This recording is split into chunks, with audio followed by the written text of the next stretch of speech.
শিক্ষাগুরু মা এবং মায়ের কাছে তালিম নিয়ে কলকাতার প্রথম সারির টিভি চ্যানেল আকাশ ৮ রিয়েলিটি শো থেকে ছিনিয়ে আনল সুপারস্টারের খেতাব। নাম রাজস্মিতা দাস, বাবা রাজীব দাস, মা দেবস্মিতা দত্ত। গ্রাম আগরতলা শহর উপকণ্ঠের শেকের কোট এলাকায়। কলকাতা আকাশ ৮-এ সুপারস্টারের মতো একটি জনপ্রিয় রিয়েলিটি শো থেকে অত্যন্ত ছোট বয়স মাত্র ৮ বছরের রাজস্মিতা সব বড়দের সাথে টেক্কা দিয়ে শেষমেশ ত্রিপুরার জন্য বিজয়ীর ট্রফি নিয়ে আসলো।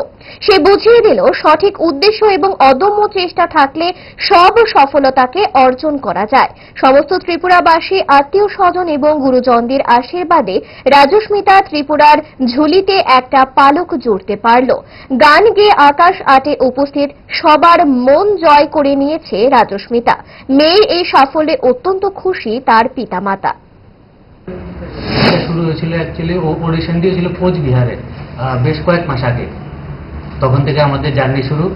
ও তারপর অডিশন দিয়ে সিলেক্ট হয়। তারপর অডিশনের নেক্সট পার্টগুলো আরও থাকে, নেক্সট অডিশন থাকে, ওগুলো সিলেক্ট করে তারপর টিভি রাউন্ডে যায়। ওখান থেকে তারপর ফাইনালিস্ট হয় এবং অবশেষে ও উইনার হয়।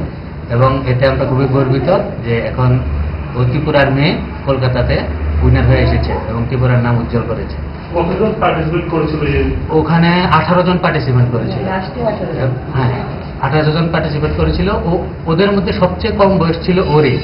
এবং আমরা অ্যাকচুয়ালি খুবই এক্সাইটেড ছিলাম যে যতজন আছে সব ভালো গান গায়, ওর থেকে বয়সে বড়, কিন্তু সবার মধ্যে থেকে ও উইনার হয়েছে এবং এটা আমাদের জন্য বিশাল বড় একটা পাওনা।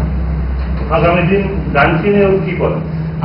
ও অ্যাকচুয়ালি ও লতা মঙ্গেশকরের খুবই বড় ভক্ত এবং ও চায় ওনার পদধূলি স্মরণ করে জীবনে যাতে একজন বড় শিল্পী হয়ে উঠতে পারে।